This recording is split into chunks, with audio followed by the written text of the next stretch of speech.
Hi, it's Denise and I'm in Poland. I thought I would give you a little bit of an update on my day. So day one today of the conference, which was very pleasant. We got some merch, which is always nice. So I got this lovely bag and I got a lanyard, but it's not within reach at the moment, so I will get it for you. And then there's a conference leaflet. So today I saw so many amazing things, learned a lot, had some good conversations with therapists from around the world, actually, not just in Europe, Canadian therapists, Icelandic therapists, French therapists, people from Belgium. And it was just really nice to get in a room and talk to people who understand some of the real challenges that obviously clients have, and how you will have to cope with a lot and of adversity to get into therapy and to find a therapist that understands. So that was great. So this morning I did a workshop. Now I'm going to say this, but it's a bit of a mouthful. So it was by Raphael Garzon, and it was Sensorimotor psychotherapeutic techniques. And basically that's about stabilisation and looking at trauma memories without words, and using our bodies to tap into the trauma we've experienced in an unconscious way. So it's not deregulating or upsetting, but it's helping move things forward and have finished processes. And that was fascinating, and I am so excited to bring some of those techniques back and start to have a think about how we might use them in our therapy sessions together where relevant. That was really great. And then this afternoon we had a 3-hour workshop, which was fantastic, on complex PTSD, personality disorders, complex and severe trauma, and dissociative diagnosis and treatment planning, with an amazing lady called Dolores Mosquera. Sorry, I'm not very good at the pronunciations. I will do a list of their names. And it was basically about how sometimes clients get given diagnosis and people don't see beyond them. And so if you come to me and you have a diagnosis of borderline personality disorder or depression or any of those things, that it's important that we move beyond the wording of that diagnosis and look at what's going on underneath. So that was really amazing. So yeah, I'm absolutely loving it. It's been a long day. So it's currently nearly 7 o'clock my time. So I was at the conference from 8:30 this morning, and tomorrow's 8:30 till 8:30. So I'll have another amazing update hopefully to provide then. But I will be back tomorrow. So keep safe and well, and I'll see you soon. Hi guys, right, day 2 is over. I'm very tired tonight. We got to the conference centre for 8:15 this morning. Local time it is now 8:20, and I've just come back to the hotel. It's been an amazing day, but I'm very tired.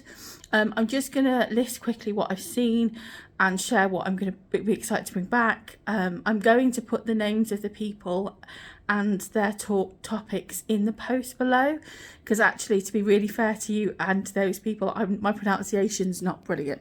So it's been just a full-on brilliant day.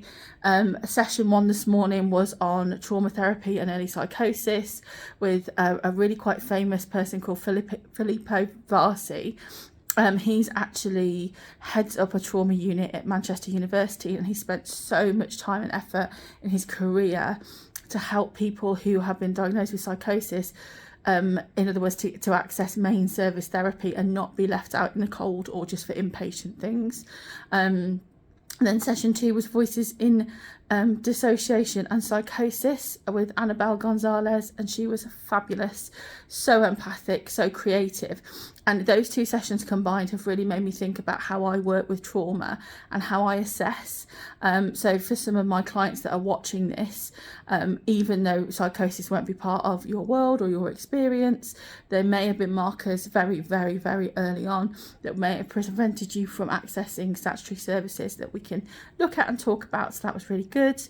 And then I did a really good workshop by a guy called Mike Lloyd, who's based, he's at TAD Centre in Cheshire, and he did social media and a new wave of dissociative identity disorder, and talking about how the tools that are online are helping people make sense and understand their experiences, but sometimes they're quick to self-diagnose and we might be missing things, and it's really important to seek help from a clinician to go through that to make sure the diagnosis fits whilst using these tools that are out there, and are so helpful to help people make their own understanding.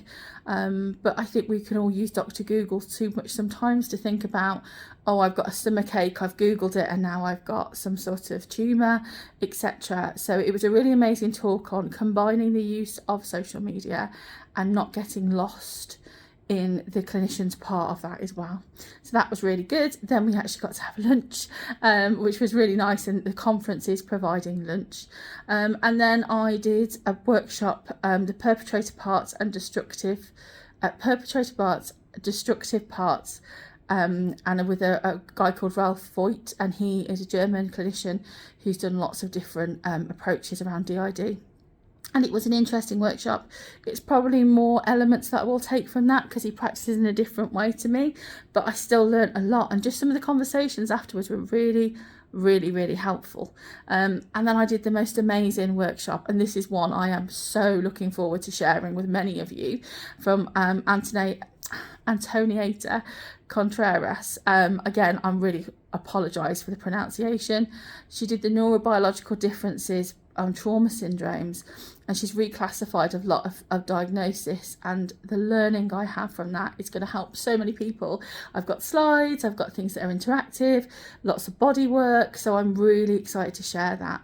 So it's been a really long day. I'm quite tired. There was an ending talk as well on kind of where we see trauma going in the future, and do we think the word trauma is overused. So there were some really good open discussions and some learning to be done by that. Tomorrow is the last day of the conference, and I'm excited to see all the different sessions, but I will be also excited to go home afterwards. I'm quite tired, so I'm enjoying it, and there's lots to share, but I think need to jump on that plane and get back home. So thinking of you all, and I hope to catch up with you soon. Bye. Good morning from beautiful Katowice. It's my last day at the conference today. I was supposed to be flying home tomorrow, but I've had a whole saga with Wizz Airlines, so I'm not going to get lost in that. So what I'm going to do, I'm not going to be in my hotel room later because I'm flying back today, well, later tonight. So I'm just going to share what I'm going to see today, and then I'll do some reflections and final thoughts when I land back in the UK. So today is slightly set out differently. So there's several panels to start with, and I'm going to do one called the New Approaches to the Treatment of Trauma, and that's got a multitude of speakers in that look fantastic. So I'll share the details later on so I don't mispronounce everybody's name and embarrass myself and not show you who they are. And then I'm going to do this coffee break, so that is basically 8:30 till 11. It's currently 6:45 in Katowice, so I think it's 5:45 in the UK. I'm just getting ready to go for the day, and then I've got a coffee break, thank goodness, and then I'm doing an insecure caregiver, an internal secure caregiver to help heal parts of a dissociative identity disorder. Then I think there's a break, which is good because we need lots of those, and then there's a false positive and imitated dissociative identity disorder diagnosis and what could be going on underneath, and ensuring that each client gets what they need. And then the last session I'll be doing before I dash off to the airport is Freeze Not Frozen, and it's by that amazing lady yesterday who did a lot on trauma, so I'm looking forward to sharing. Anyway, fingers crossed I will see you on the other side, so take care, see you soon, bye.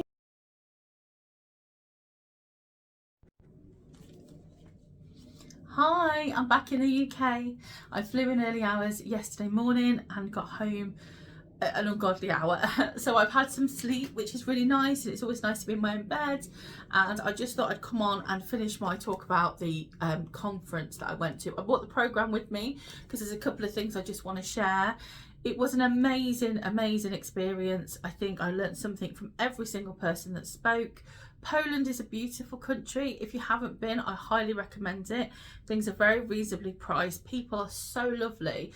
And the one thing I was sad about is I didn't get to explore more. But when we flew in and we drove back to the airport, we went past some beautiful mountains, lakes, forests. It is stunning countryside, and then you've got the really nice mix of history and modern in the centres. So I saw a bit of Krakow and a bit of Katowice, but I was staying in Katowice, but I think that's how you pronounce it. But obviously I spent a lot of time in the conference centre, and obviously went to Auschwitz as well. So I just wanted to bring the programme because there's a couple of new theories and people's approaches that have really spoken to the work that I do. It was so lovely to be in arenas full of professionals who think very similarly around trauma and dissociative identity disorder, around how we need to find approaches that work best for our clients and make sure that it's always client-centric. So it was really lovely to be in those conversations around the coffee tables, just in the chats. It was great. So there are a couple of changes that I guess that I will be thinking about bringing into my practice and how I support you all. I'm going to have to read this out. It's one of those words that whenever I talk about it, I can never pronounce it right, which feels really bad. So I'm going to read it out, so hopefully I get it right. So it's Sensorimotor techniques, or Sensorimotor psychotherapy, which is basically working with the body. So don't, before you all panic, it's not, you know, anything different to what we do. You're still sitting in a chair, but it's how I notice where the trauma is stored in your body. Many of you will know that I talk about body keeps a score and how we hold on to trauma in our nervous system and our bodies. And these are some new techniques that I can bring to help release that tension and that trauma in your body, with no touching or anything like that, no hands-on approach. It's a hands-on approach without the hands, if that makes sense. I learned so much around neurobiology, which obviously many of you know is a passion of mine. I love to do psych ed. I think it's really important to understand what's going on and why.